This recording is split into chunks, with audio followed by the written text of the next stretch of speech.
Listen, they're on a roll. Outside of New England, nobody gives me a more consistent, solid performance than Dallas. Don't make announcements. That's answering to the press.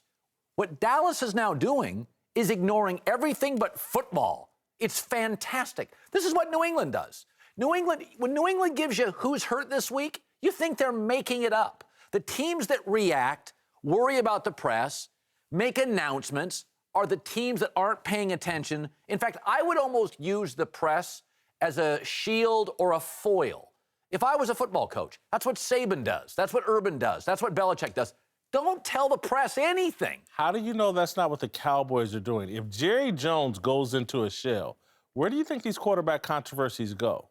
Every Jason Garrett press conference, he's answering quarterback controversy questions. I think Jerry's handling this marvelously. The heat is on him. Everybody's talking about him. The pressure, the little bit of pressure that's on Dak, he continues to perform under it by Jerry and them not committing to him. They don't need to do anything but what they have done throughout this 7-game winning streak. Jerry's been talking the entire 7-game winning streak. Why would he stop? No, I mean, it's a good point.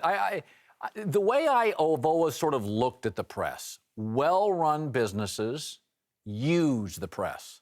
They don't confide in the press. Right. So if Jerry is now manipulating the media, I'm all for it. That is your take. I hadn't thought about it that way. I think it's legitimate. And if he's doing it, that's the way to do it. Well, again, I think they need ultimate flexibility, and he's provided Jason Garrett and that team ultimate flexibility. Whatever Dak does on a week-to-week basis, they can take credit for it, or they have the flexibility to move away from Dak if necessary. Now, look, this week coming up, they're playing the Pittsburgh Steelers. Steelers are going to be fired up. They just got embarrassed. Dak may face a bump in the road here. They're going to be playing at Pittsburgh. Big Ben had a whole game to warm up for this particular game. It's just rare. I went and did some research trying to figure out when's a quarterback gone on a 7-game winning streak and lost his job uninjured. And the best I could come up with was Earl Morrall in the Dolphins' undefeated season. Greasy started the first 5. Earl Morrall started the next 9, started the divisional playoffs, started the conference championship. Greasy got the starting job in the Super Bowl.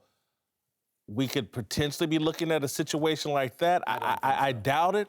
But, again, the Dolphins, I would imagine, I wasn't there in 72, but I would imagine they kept all their options open and went to Greasy when they thought it was necessary.